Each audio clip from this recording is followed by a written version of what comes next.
Stuhia e shiut godet po Gradecin, Dardasi përfshihet nga reshjet të dendura breshëri dhe stuhiere.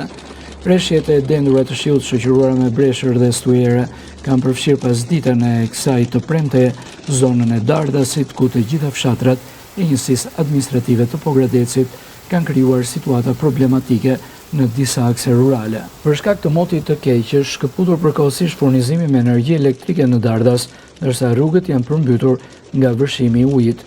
Sësia e madhe e reshjeve për një kohë të shkurtër krijoi vështirësi në qarkullimin e mjeteve dhe këmbësorëve, ndërkohë që lëkundjet e erës kanë dëmtuar zona të ndryshme. Sipas informacioneve paraprake, grupet e emergjencës civile janë gatishmëri të vendosura në disa pika të zonës për të ndryrë në rast të përkeqësimit të situatës së motit ose për të ndihmuar banorët në nevojë.